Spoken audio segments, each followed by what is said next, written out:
Good day, folks, and welcome back to the channel. And today I'm getting on the Big Bad 2012 Fat Boy and heading out to my local dealer to try out something a little different, something I haven't had on the channel before, and that is an Indian motorcycle. Yes, Indian, not Harley. When you get the chance to broaden your horizons a little bit, you better take up the offer. So let's go see what we have today.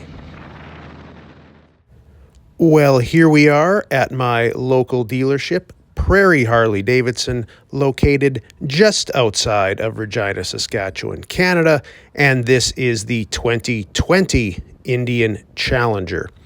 There were 3 trims available in 2020 for the Challenger. We had the Challenger, Challenger Dark Horse, and Challenger Limited.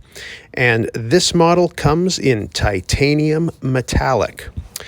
And as it is a pre-owned bike, it has a few add-ons such as 14-inch bars, engine guard, detachable backrest, some Tab Performance exhaust, and a Clockworks windshield. This bike was a shot across Harley's bow, as it is a water-cooled performance bagger. The Challenger came with the solid-mounted 108 cubic inch Power Plus engine that put out more horsepower than the 2020 Road Glide Special with the 114 Milwaukee 8. And being a touring model, we also have the locking hard saddlebags. Now let's go through some numbers, shall we? This is an 831-pound bike when in running order. The bike is just over 8 feet long and just over 3 feet wide.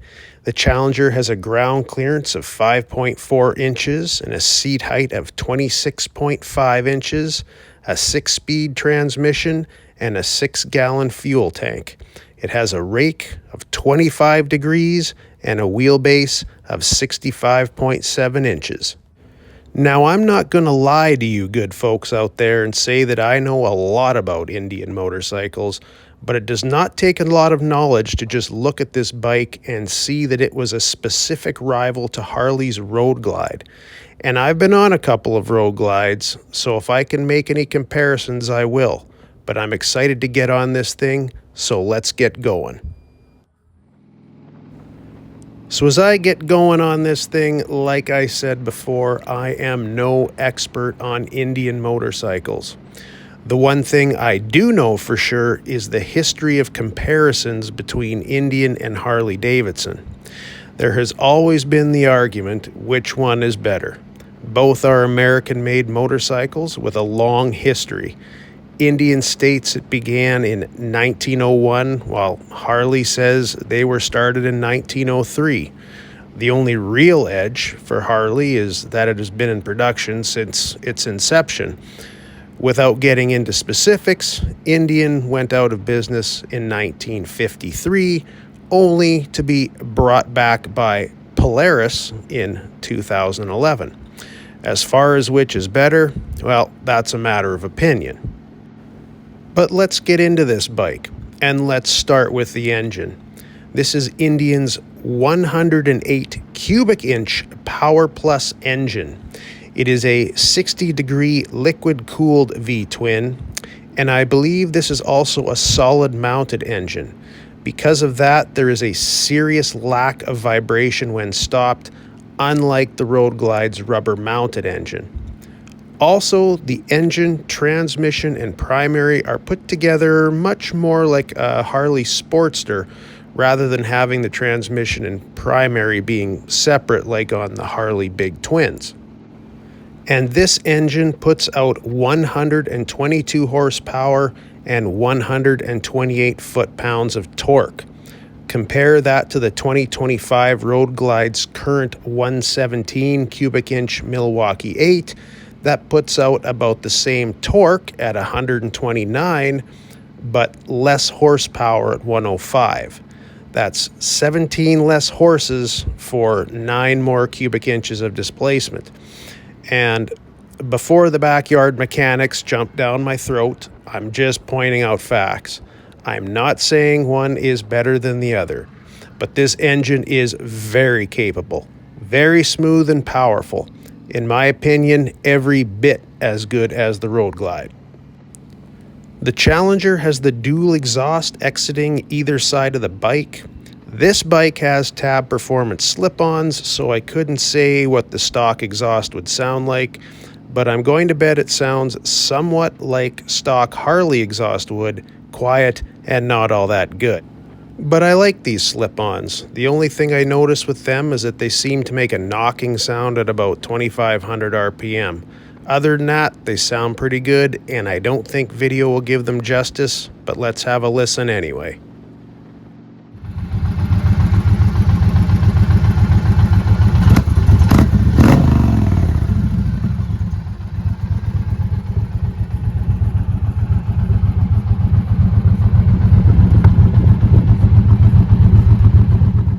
One place I feel this bike really excels is comfort, except in one spot, which I'll touch on in a bit.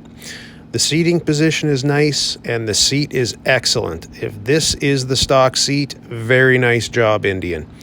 The Challenger has a shark nose fairing that is every bit as good in the wind as the Road Glide, except this fairing has an interesting feature.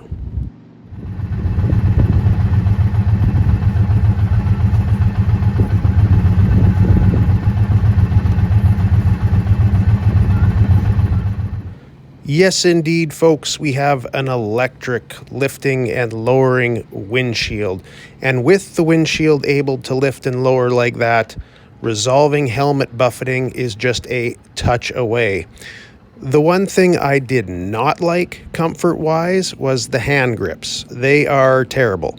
It's like holding broomsticks. Indian could have done a lot better in that department. Handling-wise, this bike performed quite well. I had no problems whatsoever taking corners, and that's a good thing for an over 800-pound bike. It was very confidence-inspiring, no issues at all. The bike has a lean angle of 31 degrees to each side, and for a fat boy owner like me, that's very nice. Suspension-wise, this bike has 43mm inverted forks, which are great, and we have a single shock in the rear. It all works quite smoothly. The front wheel is a cast 19-inch, while the rear is a cast 16-inch, and we have Metzeler Cruise Techs for tires. Better tires than what Harley puts on their bikes, in my opinion. We also have some good braking with dual calipers on the front and a single caliper on the rear. As for the electrical and the tech, in the fairing we have an instrument cluster featuring analog speedometer and tach with fuel gauge, range, odometer, and gear selection. We then have a 7-inch touchscreen with your selectable ride modes, rain, road, and sport, along with all the other information such as clock and air temperature, etc. You can also select the bike's diagnostics, and although I am not a big tech guy in any way, it is nice to see how your bike is operating in real time. We also have a 100-watt stereo system. We have LED lighting all around, and of course all the standard rider safety enhancements. But it's not all peaches and cream, folks. This is very subjective, but I am not the biggest fan of the styling. I have never really been big on the look of the Indian motorcycle line. One styling issue I have with this particular bike is the covers. I like to see the mechanical side of things, and covers on the side of bikes are not for me. They kind of remind me a little more of a Goldwing, but like I said, that's just a personal opinion. Also, the fuel tank seems like it's almost oversized looking for a 6-gallon fuel tank. I also found the starting procedure a little strange. You have a push button to turn the ignition on. This to me felt way too much like a car feature.